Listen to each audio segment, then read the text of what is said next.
Hello tout le monde, j'espère que vous allez bien et bienvenue dans cette nouvelle vidéo. Qu'est-ce que ça me fait bizarre de reprendre les vidéos, les vraies vidéos comme ça posées.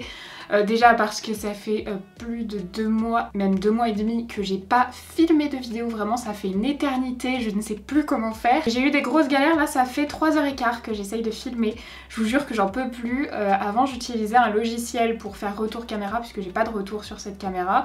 Je l'utilisais sur ma tablette, ils ont fait une mise à jour avec ce logiciel et il y a un bug et en gros je peux plus connecter mon appareil photo. Je me disais bon bizarre, puis je vais voir dans les avis de l'application et en fait c'est un bug qu'il y a depuis début décembre et ils l'ont toujours pas résolu et je ne suis pas du tout la seule à avoir ce problème. Ce qui fait que je peux plus l'utiliser, il a fallu que je fasse des magouilles. Enfin, en gros j'ai mon énorme ordi que j'ai dû déplacer ici. Et du coup une fois que j'ai réussi à tout installer, je suis allée me laver les cheveux tellement je les avais touchés et tout, je les trouvais gras. Donc voilà, j'ai les cheveux mouillés, j'ai pas eu envie de les lisser ou quoi. Donc ce que j'ai fait c'est que j'ai testé ça. C'est la Boost Curl des Secrets de Loli. C'est la première fois que je l'essaye parce que là mes cheveux ont poussé et du coup quand ils sont raides et ils touchent mes épaules, ça rebique et tout. Donc là je me suis dit tiens on va tester, voir qu'est-ce que ça peut donner et tout. J'ai les cheveux pas bouclés hein, mais pas tellement raides, un tout petit peu ondulés.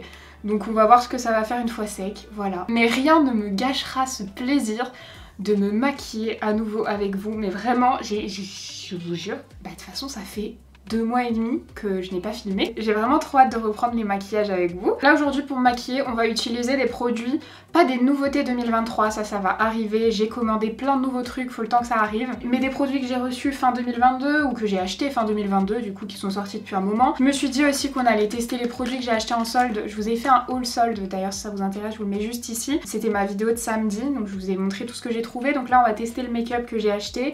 Il y avait plein d'autres trucs que j'avais encore pas testé, donc on va tester tout ça aujourd'hui, je suis trop contente. Et samedi on se retrouvera pour mes favoris 2022, vraiment les produits qui ont marqué mon année.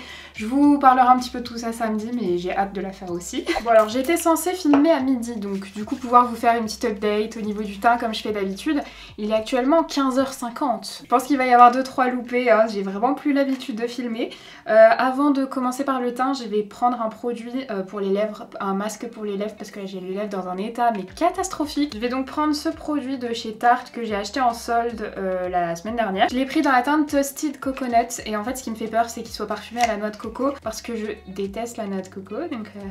Alors déjà j'aime beaucoup la couleur. C'est parfumé à la noix de coco. C'est assez léger. C'est pas hyper entêtant, c'est supportable pour moi. On va passer au teint, mais comme j'ai un fond de teint à tester, je vais utiliser une base que je connais. Je vais prendre celle de chez Catrice, celle-ci, qui est la The Perfector Poreless Blur Primer. C'est une base lissante qui fonctionne bien avec pas mal de fond de teint justement. Je vais l'appliquer pas vraiment sur tout le visage, mais on va dire sur toutes les zones avec des pores apparents, les zones qui brillent, donc sur la zone T principalement. Ok, alors en fond de teint j'en ai 2 à tester avec un fini bien différent tous les deux. Le premier c'est un fond de teint de chez Action de la marque Max More. C'est un fond de teint mat ou alors je teste, je pense que j'avais dû l'acheter sur le site de Maki Beauty puisque c'est un fond de teint de chez Essence que j'ai aussi pris en 2 teintes, je savais pas trop quelle teinte j'étais.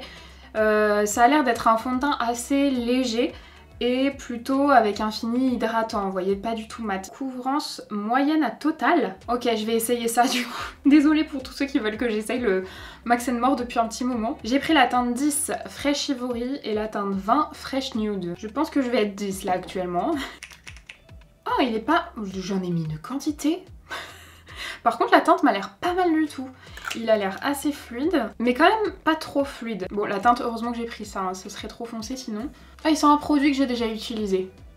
Ça devait être un fond de teint. J'avais des pinceaux à tester, des pinceaux de chez Révolution, et il y en a un pour le fond de teint. Je pense que je vais utiliser le pinceau. C'est de cette collection là. Ils sont assez sympas, les pinceaux très jolis au niveau du manche. Donc on en a un pour le fond de teint. Oh, super doux, vraiment. Il oxyde carrément le fond de teint. Là il est vachement foncé. Je le prends, je vais le travailler au pinceau parce que il est assez fluide et du coup je pense qu'à l'éponge va juste boire le pinceau. Couvrance moyenne à totale, n'abusons pas. C'est une couvrance légère là pour le moment. Couvrance légère mais rendue très jolie, franchement. Alors je vais continuer de l'appliquer, par contre, ouais. Vraiment il s'oxyde. Hein. Ça faisait longtemps que j'avais pas testé de fond de teint. J'ai pas mal changé au niveau de mes envies fond de teint. Je pense que vous l'avez remarqué mais ça je vous en parlerai un petit peu plus dans ma vidéo de samedi. Alors le pinceau il est vraiment bien. Franchement, là, moi c'est ce genre de forme que j'aime bien en général pour appliquer le fond de teint. Il est super doux, il fait pas trop de marques. Au niveau du fond de teint, pour moi, il manque quand même un petit poil de couvrance. Là, je vais reprendre ce que j'ai sur la main et tapoter ici pour avoir un tout petit peu plus de couvrance. Mais du coup, plus je mets de matière et comme il s'oxyde en séchant, ça matche pas. C'est trop foncé mais j'ai pas plus clair là. J'ai plus foncé mais pas plus clair. Du coup je suis obligée de le descendre dans le cou. En attendant que le fond de teint sèche un peu pour que je vous donne mon avis à l'application, je vais venir mettre l'anti-cerne, le Tarte. D'habitude je le laisse un petit peu sécher mais là comme le fond de teint a pas non plus une couvrance totale, je l'estompe assez rapidement. Au niveau du fond de teint il a pas un fini mat, il a pas un fini trop huileux non plus. Je dirais que ça fait un petit peu fini peau naturelle, vous voyez. J'ai l'impression que c'est quand même un tout petit peu gras. Donc pour mon type de peau j'ai un peu peur. Par contre très joli, vraiment. On n'a pas trop d'effet matière. Même à certains endroits où j'ai passé l'éponge en fait j'ai l'impression que ça a absorbé un peu le gras. Ouais mais c'est ça. Ça absorbe un petit peu le gras avec l'éponge. Et du coup il est plus mat. Je vais passer un petit coup d'éponge juste pour enlever le gras. Parce qu'en plus après je vais tester des produits crème, donc si ça pouvait éviter d'enlever mon fond de teint. Et les gars, pour une fois je pense à tester les produits crème avant de poudrer. Je vous ai montré pareil dans mon haul solde que j'ai pris un lot de produits de chez Milk. Donc il y avait une petite base comme ça que j'ai pas testé puisque là je voulais vraiment partir sur une base que je connaissais. Et il y a un bronzer et un blush en stick comme ça. Et j'ai trop envie de tester le bronzer. C'est une miniature mais vous pouvez le trouver en grand format. Moi j'ai la teinte Baked. Alors j'ai lavé mes pinceaux hier soir. Est-ce que c'est sec? Oui il est sec parce que j'ai bien envie de faire ça avec un pinceau de chez Real Techniques. C'est le Expert Face Brush. C'est un bronzer qui est crémeux mais qui sèche complètement mat. Je ferais bien ça mais à mon avis je vais déplacer tout mon fond de teint. Donc je ne vais pas le faire. Je vais prendre comme ça je pense. Je vais tourner un petit peu sur le produit pour le prélever. J'espère que j'en ai pas pris trop. Oh, si je pense. Alors voyons voir ce que ça donne. Alors d'habitude je suis pas hyper à l'aise avec les produits crème moi. Il est très beau et finalement j'en ai pas pris trop. Il s'estompe super bien. J'avais plus de batterie, ça a coupé. J'ai fini d'estomper de ce côté là du coup. Et je trouve qu'on voit plus grand chose, donc je vais encore en rajouter, surtout que je vais poudrer après. Ça va atténuer encore le bronzer. Donc j'en rajoute un petit peu. Alors c'est un bronzer très chaud, hein. Adapté aux peaux claires dans le sens où ce sera pas trop foncé, par contre c'est très très chaud, c'est très orangé. Je vais laisser dérougir ma peau parce que dès que je touche en fait ça rougit, donc j'arrive pas à voir l'intensité du bronzer. Je vais faire l'autre côté en attendant. Franchement il s'estompe extrêmement bien. Je tapote, hein, j'étire pas parce que si j'étire j'ai peur de faire bouger le fond de teint. Je le trouve très très joli ce bronzer. En fait le fait qu'il sèche mat, ça me plaît beaucoup, moi qui ai la peau grasse. On va faire le front. En tout cas ça s'estompe bien et voyez là ça a dérougi maintenant. Là, en fait ça rougit chaque fois que je pose bronzer, blush, surtout que là je donne des petits coups en fait, je tire pas. Bah moi qui suis habituellement pas trop fan des bronzers crème, franchement là je l'ai trouvé vraiment pas mal. Je vais tester maintenant le blush que j'ai dans la teinte Work. Je change juste de pinceau mais je garde la même technique, hein. Je vais pas mettre le blush comme ça sur mes joues directement. Je vais en prendre sur mon pinceau et je tapote. Alors celui-ci je crois qu'il ne sèche pas mat. Sur ma main en tout cas quand je l'avais swatché il n'était pas complètement mat. Très joli par contre la couleur, il faut pas trop que j'estompe pour que quand je poudre ça se voit toujours. Bah ça m'a vraiment l'air pas mal du tout. Je vais poudrer avec ma poudre Huda comme d'habitude, puisque là j'ai mis nouveau fond de teint, bronzer, blush. Au moins je vais être sûre que ça réagisse pas à cause d'une nouvelle poudre, donc je prends ma Huda. Alors le fond de teint poudré il est très joli, par contre je trouve qu'on voit mes imperfections à ce niveau là. Donc je pense que le blush et le bronzer ça a quand même déplacé un petit peu la matière et vu que le fond de teint est pas très couvrant, ça m'a pas fait des amas de matière, mais par contre j'ai moins de couvrance ici et je pense que ça se voit bien quand même. Je trouve qu'on voit beaucoup le blush à travers ma poudre, sachant que moi j'ai la poudre Huda dans la teinte Pancake, c'est pas la teinte transparente, elle est un petit peu colorée donc elle vient atténuer, mais par contre on voit toujours le blush, un peu moins le bronzer je trouve. De toute façon, j'ai un autre bronzer à tester. C'est un bronzer de chez Catrice qui m'attend dans mes tiroirs depuis une éternité que j'ai toujours pas essayé. Enfin, je crois pas. C'est le Sun Lover Glow Bronzing Powder que j'ai dans la teinte 10 Sun Kiss Bronze. C'est un bronzer lumineux. J'espère qu'il sera pas trop pailleté. Je vais le tester avec le pinceau blush du kit. Oh, j'aime bien. Il est pas trop dense. Oula. Poudreux, pigmenté, ça a l'air. Oui, pigmenté, il est lumineux. Ah ouais, il est lumineux. Est-ce qu'on le verra en caméra? Je n'en sais rien parce que c'est une catastrophe de filmer comme ça. Il est pailleté. C'est pas des grosses paillettes dorées. mais c'est plein de petites paillettes. Je vais pas en mettre trop du coup. Hop, ça suffira pour le bronzer. Moi je suis pas très fan des bronzers pailletés. Hein. Bah du coup je vais pas reprendre ce pinceau pour mettre mon blush. Hein. Par contre le pinceau est très bien. Mais on va en prendre un autre. En blush, toujours chez Catrice. Cette fois-ci c'est un blush mat dans la teinte 20 Cloud Wine. Et c'est le Air Blush Glow. Je pensais qu'il serait mat, on va tenter. Hein. C'est un mélange de 3 rosés. Et je vais l'appliquer. Ouais c'est un rosé... Non, c'est sympa comme couleur. Mais je pense que franchement, le blush crème aurait suffi par contre au niveau blush. En highlighter, c'est de la marque Kaleidos. En fait, je ne l'ai pas testé avant parce que c'est un highlighter ultra pailleté. Les highlighters Kaleidos, ils sont magnifiques. Déjà, le packaging se présente comme ça. Je vous en ai fait remporter pas mal dans les Vlogmas cette année. Je sais pas si vous verrez bien, mais alors, il est pailleté, pailleté, pailleté, pailleté. C'est vraiment, il faut les acheter en aimant les highlighters à paillettes. Donc je vais essayer de me mettre dans cette optique là parce que moi j'aime bien les highlighters pas pailletés mais je le trouve vraiment très beau en fait, sinon je l'utiliserai sur les yeux. Ah mais d'accord, les paillettes sont duochrome. En fait ici je les voyais dorées vertes et là elles sont orange. Je sais pas si vous voyez. Eh ben non, là dans mon miroir elles sont vertes et dorées. Ah ouais, elles sont duochrome, c'est magnifique. Hein. Mais c'est ultra intense. Wow, Par contre si vous aimez les highlighters à paillettes, est-ce que vous voyez ? Les paillettes sont sublimes, mais vraiment sublimes. Alors moi j'utiliserai ça sur les yeux, hein, pas sur le teint. C'est pas mon truc, ou alors pour des occasions particulières. J'ai la teinte, moi, Space Age Prophecy. Mais il existe plein de teintes chez Kaleidos. Je les ai reçus de la marque, les highlighters. Vous pouvez commander sur le site Kaleidos, mais je ne sais pas ce qu'il en est des frais de douane. Moi j'en ai pas eu. Pour les sourcils, j'ai un produit chez Huda Beauty que j'ai trouvé en solde aussi. C'est le... comment il s'appelle ? Bombro Full and Fluffy Gel Fibre à sourcils. Alors ça j'ai jamais essayé, je l'ai pris dans la teinte 6 Rich Brown. Et en fait vous avez un tout petit goupillon, mais vraiment tout petit. Dans le sens assez long, mais très fin. Je vais tester. Hein. Alors je pense que j'ai pris un poil trop foncé. Alors je vois les fibres ici. Est-ce que je les vois dans mes sourcils ? Pas forcément. Mince. Là oui. La brosse elle attrape mal les vrais poils puisqu'elle est trop fine. J'ai l'habitude de mon mascara NYX. Et là c'est vraiment très différent. Pour le moment c'est pas un flop mais c'est pas un top non plus ce produit. Je vais finir mes sourcils. C'est bon pour les sourcils. Maintenant je vais passer aux yeux. J'ai plein de trucs à essayer, franchement plein de trucs, mais j'aimerais beaucoup essayer les petites ombres de chez Corazona. J'ai l'impression que là, oui, du coup, j'arrive à vous montrer à peu près. Ça, c'est la teinte d'Achat, la teinte Elina, qui est absolument sublime. C'est un vert ou un orangé, enfin, c'est absolument canon. Et on a la teinte Naïda, qui est aussi entre le vert et le bleu. Canon aussi, ça c'est trop beau. J'ai aussi les petits produits de chez NYX qui ont fait sensation l'année dernière, que j'ai toujours pas eu le temps d'essayer non plus. Mais je pense que je vais utiliser cette palette de chez Martine Cosmetics.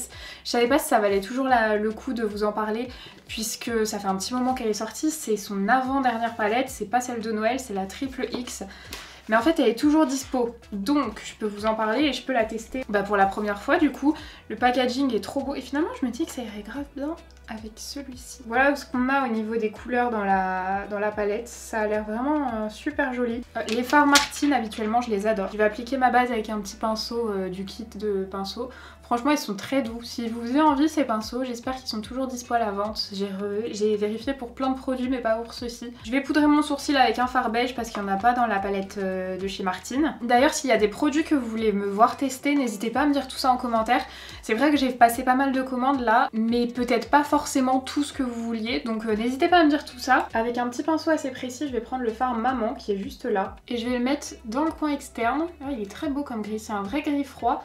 Bon par contre j'ai des paillettes de l'highlighter qui sont en train de chuter sur mon teint. J'ai évidemment aucune idée de ce que je suis en train de faire. Hein. Ça fait tellement longtemps en plus que j'ai pas fait un vrai maquillage au niveau des yeux. Je trouve que mon teint manque un peu de couvrance là.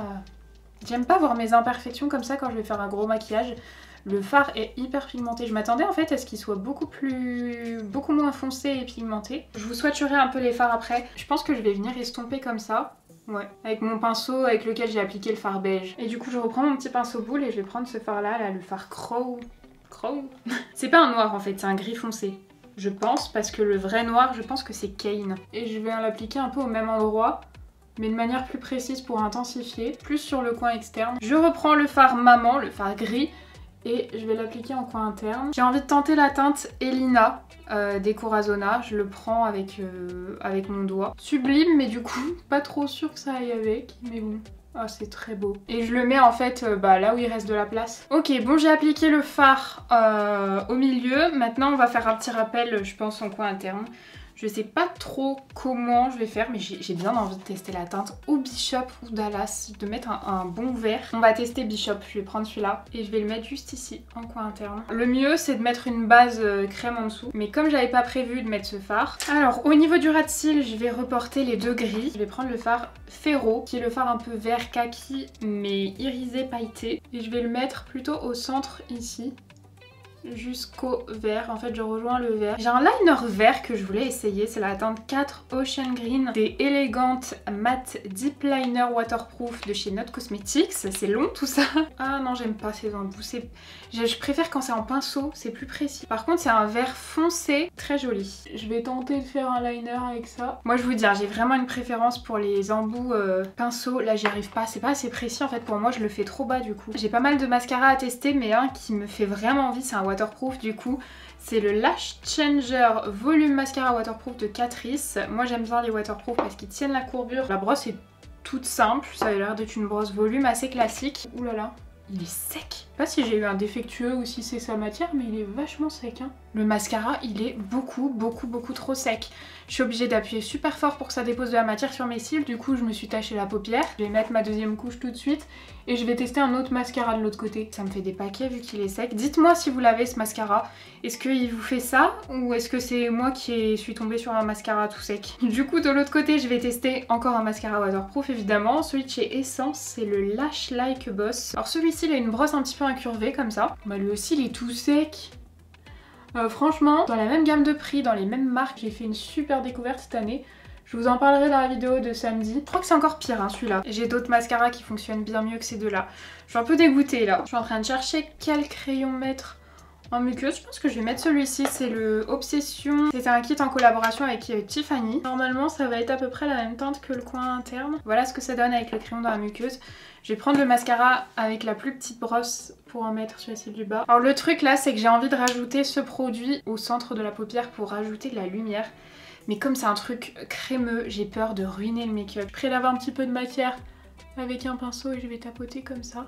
Ça a pas tout fait foirer, mais je trouve pas que ça apporte grand chose là. Je pense par contre que j'aurais dû faire un trait de liner noir classique. La vidéo dure une éternité, je n'ai plus du tout l'habitude de filmer, je n'arrive pas à condenser. On va passer aux lèvres et j'ai juste énormément de produits lèvres à tester. Ah, je pense que je vais tester ça, les rouges à lèvres Charlotte Tilbury. Ça c'est le mat qui est très joli, mais bon ça va faire un peu foncé là pour le coup. Et le crémeux, ah ouais mais le crémeux non. Vous voyez le mat il donne ça, il va super bien avec mon haut.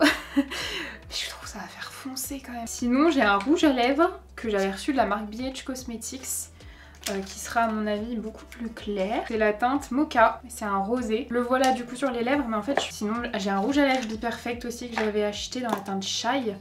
Ah bah c'est vraiment ce que je voulais. Contour comme d'hab Colourpop teinte BFF. Par contre si vous avez les lèvres sèches, oubliez tout de suite. Oh, ça fait vraiment pas joli.